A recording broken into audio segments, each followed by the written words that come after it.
श्री गणेशाय नमः. श्री स्वामी समर्थ. सुप्रभातम. सिया ऑफिशियलवर आपले सुस्वागतम.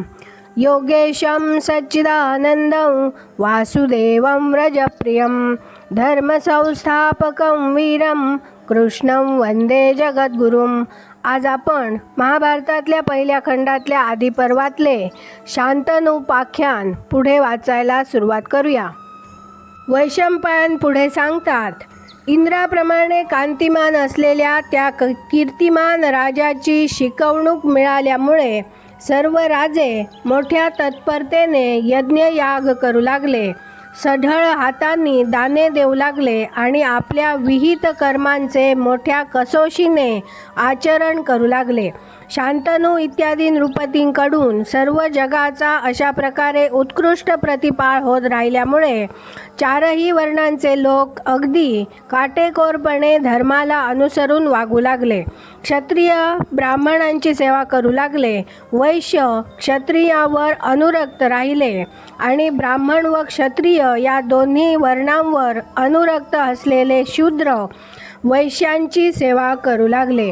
हस्तिनापूर हे नगर कुरुवंशाची राजधानी होते. या नगरात वास्तव्य करणाऱ्या शांतनूने समुद्राच्या सीमेपर्यंत पसरलेल्या पृथ्वीचे राज्य केले. इंद्रतुल्य असलेला तो धर्मज्ञ, सत्यवचनी आणि सरळ स्वभावाचा शांतनू दान, धर्म, तप आणि योग यांच्यामुळे अलौकिक भाग्यशाली ठरला. त्याच्या ठायी आसक्ती नव्हती आणि द्वेषही नव्हता. चंद्राप्रमाणे तो प्रियदर्शन होता, तेजाने तो सूर्यासारखा होता, वेगामध्ये तो वायूसारखा होता, क्रोधाच्या बाबतीत तो प्रत्यक्ष यमाप्रमाणे होता आणि क्षमेच्या बाबतीत मात्र तो पृथ्वीसारखा होता. शांतनू पृथ्वीचा प्रतिपाळ करीत असता वराह इत्यादी पशूंचा, मृगांचा आणि पक्ष्यांचा वध होण्याचे थांबले. अशा प्रकारे अहिंसा धर्म सर्वत्र प्रभावी झाला असल्यामुळे विनयशील आणि मनावर विजय मिळविलेला तो शांतनू काम आणि लोभ यांचा त्याग करून सर्व भूतांचे पंक्तिप्रपंच न करता पालन करू लागला.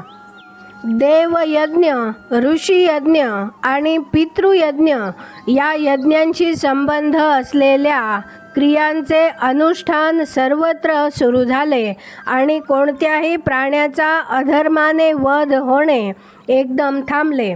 दुःखी आणि अनाथ लोकांचा तसेच शूद्र योनीमध्ये जन्माला आलेल्या सर्व प्राण्यांचा तोच राजा पिता झाला.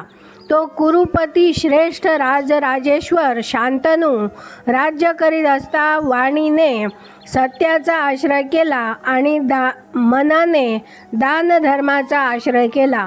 एकूण 36 वर्षे शांतनूने स्त्री सुखाचा अनुभव घेतला, पण त्याला उपरती झाल्यामुळे तो वनात जाऊन राहिला.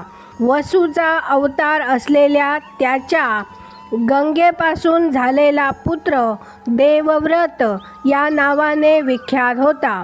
शांतनूप्रमाणेच त्याचे रूप होते, शांतनूप्रमाणेच त्याचा आचार होता, शांतनूप्रमाणेच त्याचे वर्तन होते आणि शांतनूप्रमाणेच त्याची ज्ञानसंपदा होती. तो देवव्रत सर्व राजांपेक्षा सर्व अस्त्रांच्या विद्येमध्ये अधिक निष्णात होता. तो महाबल होता, महासत्व होता, महावीर्य होता आणि महारथ होता. एकदा असे झाले की एका मृगाला विद्ध करून शांतनू गंगेच्या काठाने चालला असता तिच्या प्रवाहामध्ये फारच थोडे पाणी आहे असे त्याला दिसले. गंगेचा प्रवाह शुष्क झालेला दिसताच या श्रेष्ठ नदीमध्ये पूर्वी ज्याप्रमाणे विपुल जल होते तसे आज का दिसत नाही असा विचार त्याच्या मनात आला. पण गंगेचा प्रवाह असा क्षीण का झाला याचे कारण त्याला समजले नाही. एवढ्यात एक रूपसंपन्न, पुष्ट, दर्शनीय, साक्षात इंद्राप्रमाणे दिव्य अस्त्रांचा विनियोग करणारा कुमार तीक्ष्ण बाणांनी गंगेचा सर्व प्रवाह अडवून बसलेला त्याला दिसला. असंख्य बाणांनी खचून भरलेली ती गंगा दिसताच त्या कुमाराचे ते अद्भुत कृत्य पाहून राजा आश्चर्यचकित झाला. या कुमाराचा जन्म होता क्षणीच शांतनूने त्याला पाहिले होते, पण या गोष्टीचे स्मरण न राहिल्यामुळे आता राजाला त्याची ओळख पटली नाही. आपल्या पित्याला पाहिल्याबरोबर देवव्रताने त्याला मंत्रमुग्ध केले आणि तो तेथल्या तेथे अंतर्धान पावला. ते अघटित कर्म पाहताच हा आपलाच पुत्र असावा अशी राजाला शंका आली आणि तो गंगेला म्हणाला, कोठे आहे माझा पुत्र, दाखव. यावर लोकोत्तर रूप असलेल्या गंगेने अलंकारांनी भूषित असलेला तो कुमार उजव्या हातात धरून राजाला तो दाखविला. अलंकारांनी नटलेली आणि स्वच्छ वस्त्र परिधान केलेली ती गंगा त्याने पूर्वी पाहिली होती, तरीसुद्धा आता त्याला तिची ओळख पटली नाही. गंगा म्हणाली, राजा, पूर्वी माझ्यापासून तुला जो 8वा पुत्र झाला होता तोच हा. याला सर्व अस्त्रांचे उत्कृष्ट ज्ञान आहे. या तुझ्या पुत्राचे मी पालन पोषण केले. आता याचा स्वीकार कर आणि हे राजश्रेष्ठा, याला तू आपल्या घरी घेऊन जा. या तुझ्या पराक्रमी पुत्राने वसिष्ठ ऋषींपासून वेदांचे आणि वेदांगांचे अध्ययन केलेले आहे. अस्त्रविद्येमध्ये हा प्रवीण असून रणांगणात साक्षात इंद्राप्रमाणे तो अतुल पराक्रमी आहे. हा ज्याप्रमाणे देवांना आदरणीय आहे त्याचप्रमाणे असुरांनाही आदरणीय आहे.